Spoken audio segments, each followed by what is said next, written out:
Ciudadanos del mundo. Aldea global. Autopistas de la información. Globalización.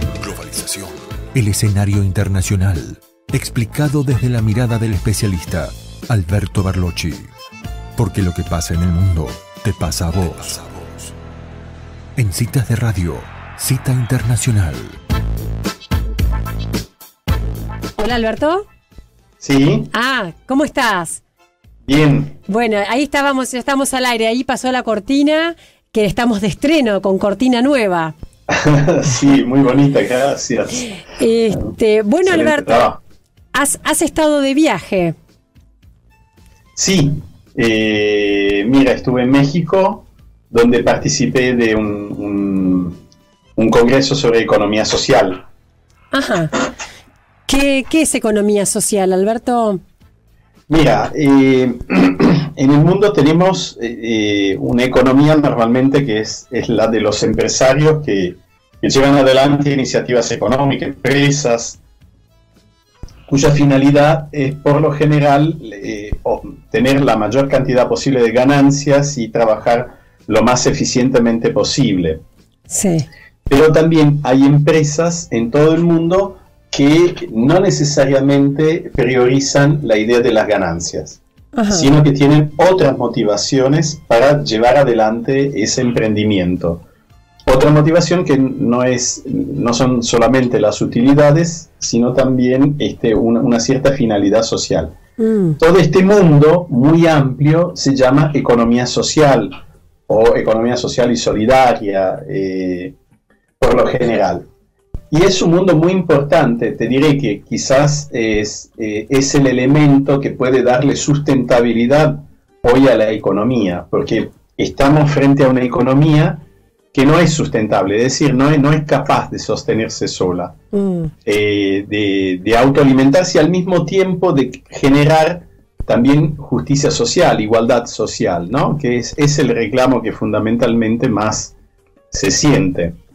Después de las décadas del 80, de los 70, del 90, en los cuales hemos experimentado los efectos de un modelo hegemónico de economía capitalista que ha producido profunda desigualdad, este modelo ha entrado en crisis y de hecho en varios países de América Latina ha habido un cambio también de ese punto de vista, de cambiar ese modelo por una mayor intervención del Estado, un mayor cuidado por parte del Estado, especialmente de los sectores más débiles, y tratando de evitar los desequilibrios que se crean por lo general en el mercado. Uh-huh. Ahora, este modelo de mayor intervención del Estado o de estado de bienestar, según el diferente modelo, el que se usa sobre todo en Europa,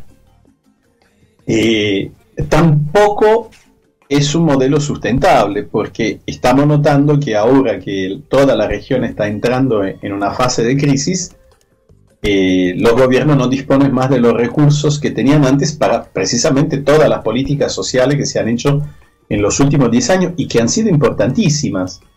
Eso permitió reducir, por ejemplo, la pobreza notablemente en toda América Latina, en el orden de los 70, 80 millones de personas, 40 millones de pobres que han pasado a la clase media solamente en Brasil, para decir un ejemplo, ¿no? Entonces, la pregunta es ¿cuál es el modelo más sustentable? Un modelo que pueda funcionar más allá de las crisis. Uh-huh. Alberto, quizás también otro problema que tiene la tanta intervención estatal es que a veces eso también acarrea mucha corrupción, ¿no? Y las ayudas o las gestiones no llegan realmente a quien tiene que llegar. Claro, pero eso no es un problema económico, es ético. Uh-huh. Es decir, no es un problema de modelo económico, es un problema de cómo del tipo de ética que se maneja dentro de nuestra sociedad. Claro. Esa misma falta de ética la encontramos también en las empresas. Basta ver lo que ha hecho recientemente Volkswagen, o lo que estamos discutiendo alrededor de la Barrick Gold, sí, o los 18.000 millones de dólares de multas que han pagado los bancos más importantes porque manipulaban las tasas de cambio y las tasas de interés a su criterio. Uh-huh. O sea, no se da solo de un lado esa falta de ética. Indudablemente la intervención excesiva del Estado comporta siempre dos riesgos. Uno es el de frenar la iniciativa de los empresarios, el otro es la escasa eficiencia y, cuando no, la tentación del clientelismo, ¿no? Claro. De que precisamente por eso,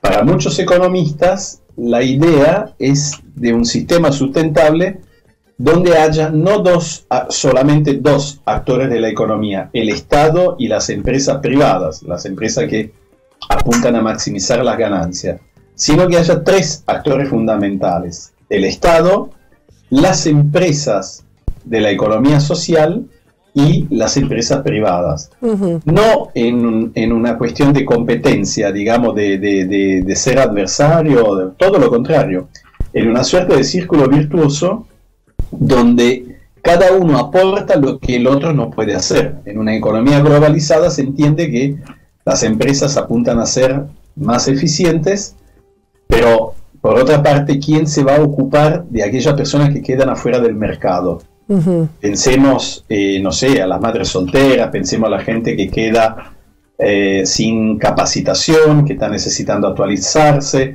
pensemos a las personas minusválidas. Claro. Ahora, muchas veces estas empresas sociales hacen lo que el Estado no llega a hacer. Uh-huh. Es decir, son un aporte concreto porque son socios privilegiados del Estado, porque permiten intervenir socialmente sin necesidad de que la gente tenga que vivir de la caridad pública. Claro. El ejemplo más concreto, por ejemplo, de uno de este tipo de empresas, las empresas B, como se las suele llamar, que tienen una fuerte motivación social y que emplean acá en Chile una empresa muy conocida que produce paneles solares, y los trabajadores de la empresa son reclusos de un penal que tengan una condena de más de 5 años de cárcel. Qué interesante. Y las empresas B o las empresas sociales también tienen que ser sustentables, ¿no? Tienen que viables. Por supuesto, pero quiero decir, estas empresas son tales. ¿Qué sucede? Cuando se razona en términos económicos sobre estos temas, se suele pensar que precisamente las empresas de la economía social son un ejemplo pequeño, mínimo, profético, quizás en el mejor de los casos. Y eso no es cierto, Catalina. Uh-huh. El 10% de la economía mundial es representado por las empresas, la economía social y solidaria.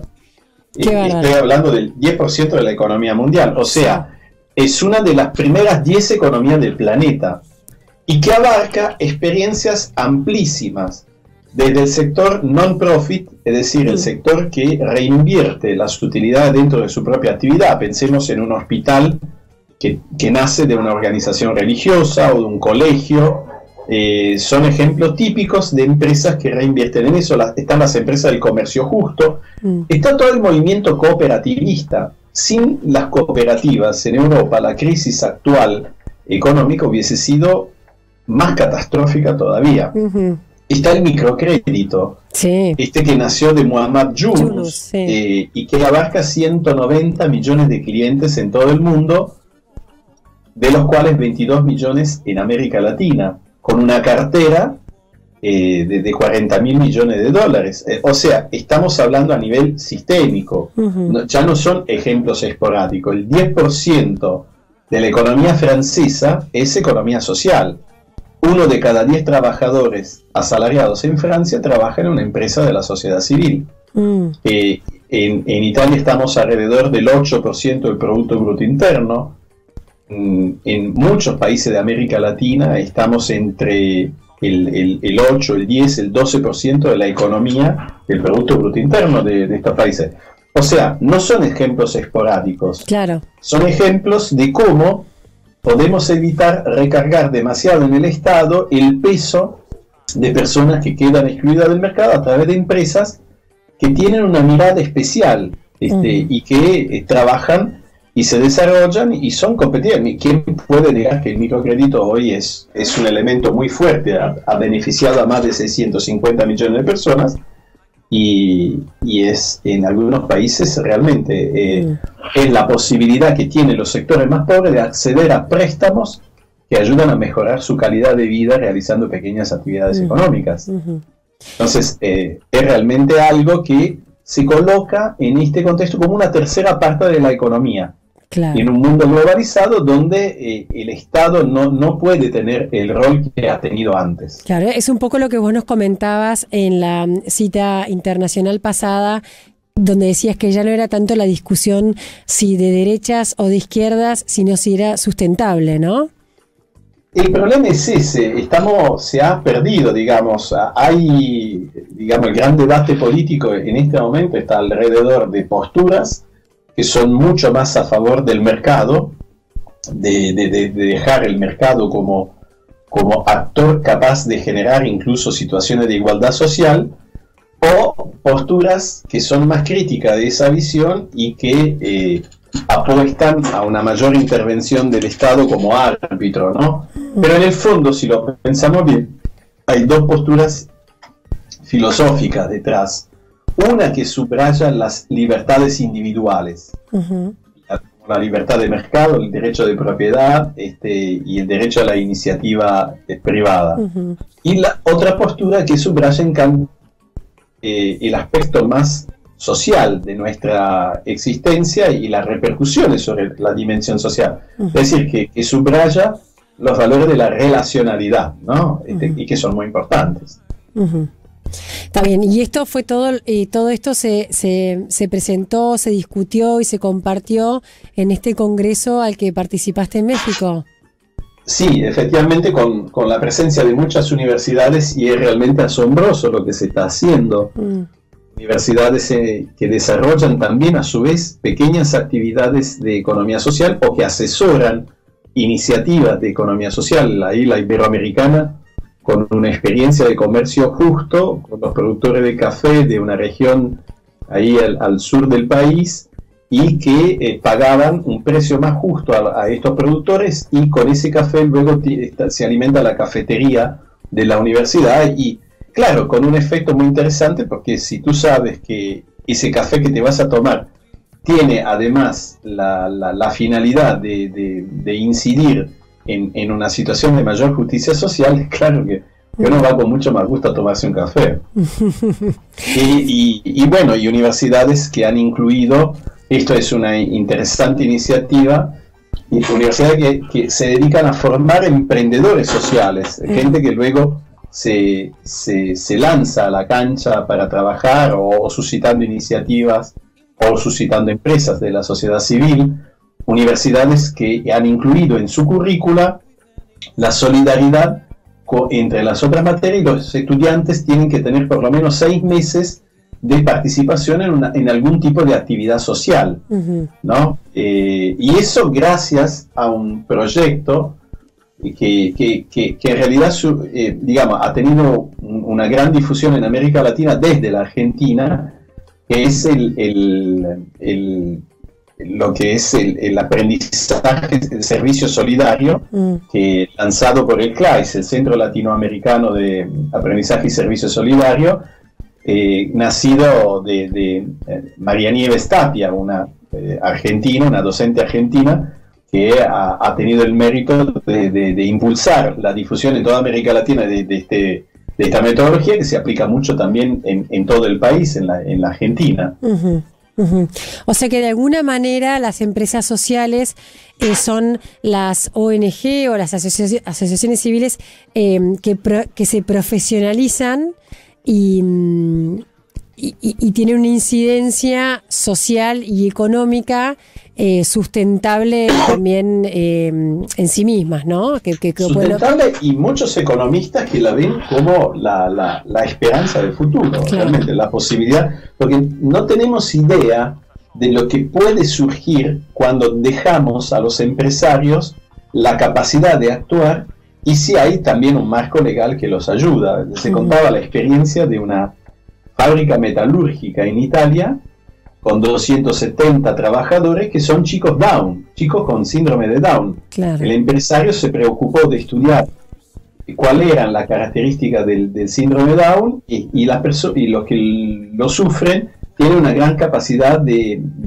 los detalles, de ser detallistas, y pueden realizar trabajo de precisión. Esta empresa ahora permite que esta gente, estos 270 trabajadores, en lugar de vivir del subsidio del Estado, viven de su trabajo dignamente, y es una empresa común y corriente insertada en el mercado y con un nivel de competitividad importante. Sí. O sea, es mentira cuando se dice que se trata de, bueno, yo le doy un trabajito a la gente. No, acá detrás de eso hay empresas que son eficientes y que tienen, y sobre todo tienen la posibilidad de aliviar mucho la tarea del Estado. Pensemos las tareas educativas o de salud, que son cada vez más complejas, ¿no? Entonces es mucho más eficiente quizás con una empresa chica que presta servicios en esas áreas. Muy interesante, Alberto, la verdad, muy interesante esto que nos contás. Nos corremos un poco y nos vamos a otro foco de problema, ¿te parece? La cuestión rusa, que Rusia ha intervenido y se mete en el problema sirio, está bombardeando objetivos de ISIS, ¿no? Mira, Rusia siempre estuvo en la cuestión siria, porque Rusia siempre ha tratado de evitar la desestabilización de Siria, no fuera otra cosa porque es un vecino islámico, y Rusia ha tenido problemas con el fundamentalismo de ese tipo proveniente de grupos que se inspiran al Islam. Por lo tanto, Rusia siempre ha seguido con mucha atención. En el 2013, en agosto de 2013, cuando se acusa al gobierno sirio de bombardear con armas químicas sectores de las afueras de Damasco, Rusia fue importante porque evitó prácticamente que se aceptara esa tesis, esa teoría, y obligó prácticamente a las Naciones Unidas y a los Estados Unidos a evitar una intervención armada para reprimir precisamente lo que había sido presentado como un ataque a la ciudadanía. Sucesivamente, lo que se demostró que no fue cierto, que el ataque provino de sectores rebeldes que se dispararon entre ellos mismos, cosa que acontece con mucha frecuencia. Por lo tanto, no es nueva la intervención de Siria. Creo que en otras oportunidades, Catalina, yo he tenido oportunidad de comentar que lo que acontece en Siria no es exactamente lo que reproducen los grandes medios de información. Claro. Ahí en Siria lo que ha habido es una tentativa de desestabilizar el gobierno, y a esa tentativa, gracias a los capitales provenientes de la monarquía del Golfo, como Qatar, Arabia Saudita, con el apoyo de Estados Unidos, Rusia, Francia y también Turquía, lo que ha acontecido es algo realmente espantoso. Es decir, se ha utilizado el terrorismo de ese tipo para desestabilizar Siria, para atacar. Y de eso Rusia sabe perfectamente, porque Rusia tiene satélites, si no es al mismo nivel, casi al mismo nivel de los Estados Unidos, y nada escapa a lo que registran estos satélites. O sea que la documentación la tiene, tanto es así que cuando se sientan a hablar en sesiones o del Consejo de Seguridad o entre líderes de los dos países, no se pueden mentir. Claro. Saben perfectamente cómo están las cosas. Sí. Esta intervención de Rusia, que decidió, dice, bueno, hace más de un año que se dice que están atacando al ISIS, a este grupo extremista, dice, bueno, ahora vamos a hacerlo en serio. Han mandado sus fuerzas aéreas que están bombardeando y efectivamente están incidiendo notablemente, están golpeando duramente a este grupo guerrillero. Pero de paso está demostrando, al hacerlo con mucha solvencia, que los otros no lo estaban haciendo. Y de hecho hay documentos de aviones británicos que largaban armamento al ISIS. Hay artículos de diarios de los Estados Unidos que denunciaban que eran presentados como errores que se habían cometido, pero cargamento de armas que terminaban en la mano de estos guerrilleros. Claro. Y estaba también la intención de armar un ejército supuestamente moderado que combatiera contra el gobierno de Damasco, apoyado por los Estados Unidos y Arabia Saudita, de 3.500, 5.000 guerrilleros que pudieran no ser extremistas. La verdad es que luego no se pudieron juntar más de 200 personas, de las cuales, una vez que fueron pagados y recibieron armamento, una cuarta parte se fue con ISIS. Con un grupo guerrillero que se Al-Nusra que se vincula con Al-Qaeda, es decir, ellos mismos se definen como Al-Qaeda en Siria. Entonces, efectivamente hay una situación que es muy delicada. Molesta mucho la intervención rusa, tanto es así que antes de que se produjera ya circulaban videos de que habían bombardeado a civiles. Por ejemplo, en esto Vladimir Putin, el presidente ruso, ha sido muy atento de obtener el permiso de su Congreso antes de tomar una decisión, y mientras se discutía el tema ya estaban circulando esos videos. Ahora hay protestas, uno puede leer en la prensa las protestas y las amenazas del gobierno de Turquía, porque dice que los aviones rusos ingresan en el espacio aéreo de Turquía. Sí. O sea, fíjense qué es lo que puede pasar si algunos cientos de metros uno entra en el espacio aéreo argentino y nada más que eso lo cruza y por error, como han admitido los rusos, ha podido superar eso. Es decir, no es un bombardamiento ni mucho menos, no es un ataque. Pero eso está diciendo que se está buscando una excusa para invalidar estas acciones de Rusia. Ahora, Alberto, ¿cómo pega esta acción rusa en la relación de estos aliados, entre comillas, por decirlo de alguna manera, que en su momento quisieron desestabilizar Siria, es decir, Estados Unidos, Francia y demás? ¿Cómo pega adentro de esa unión esta invasión? Mira,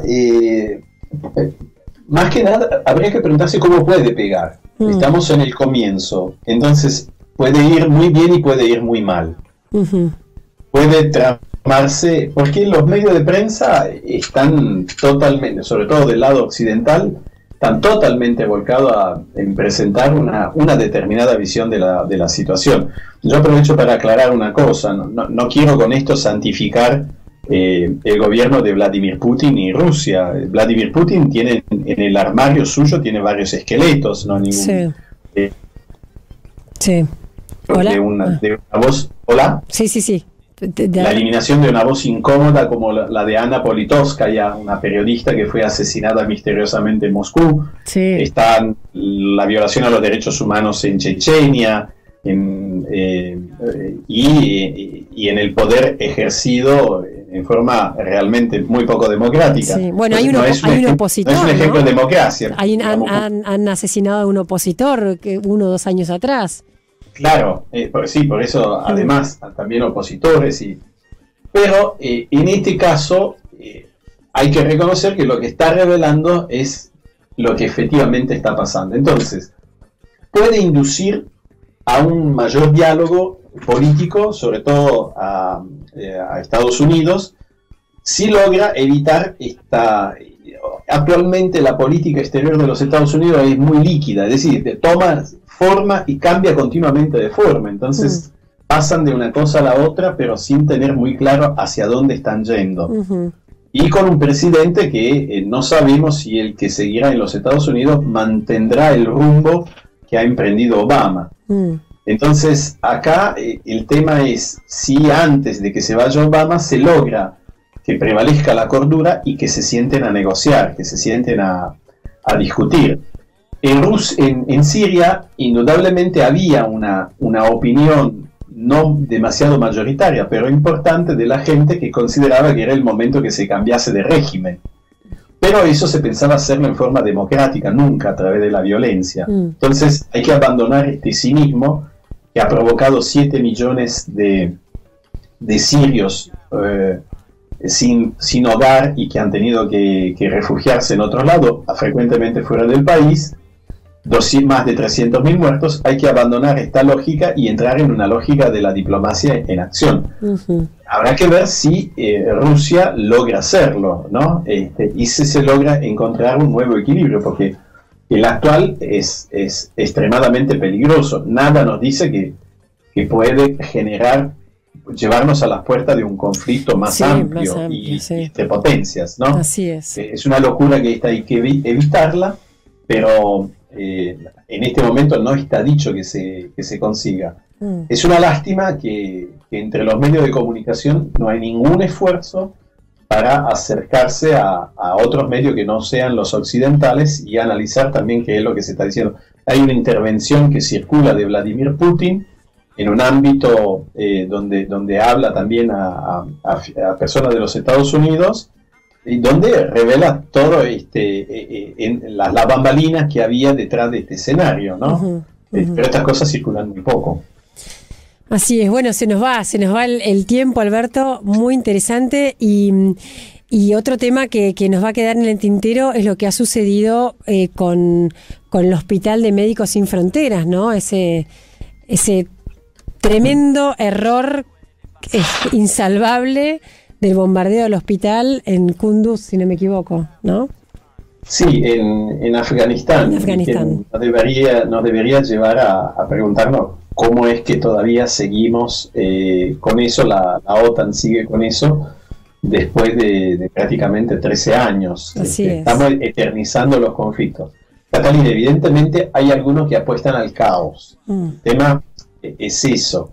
Hay intereses muy fuertes, muy fuertes, que apuestan al caos y que se aprovechan de espacios que se crean dentro de las estructuras de gobierno, sobre todo cuando son gobiernos muy débiles. Basta pensar que Obama tiene un ministro de defensa que es a cada rato tiene que salir a desmentirlo porque es representante de una visión mucho más interventista, pero también representante de intereses corporativos muy poderosos. Pero vino bien hablar también de economía social, porque en todo este panorama sombrío, cada tanto entre las nubes aparece un rayo de luz y dice que en el mundo acontecen cosas muy hermosas, muy interesantes, muy fuertes, muy removedoras, en medio también de este caos. O sea que estamos viviendo con estas dos realidades, pero no olvidemos que además de las nubes, detrás de ellas está el sol. Está el sol. Alberto Barlocci, un placer. Gracias por esta cita internacional en Citas de Radio. Un abrazo y buena continuación con el programa. Gracias, Alberto.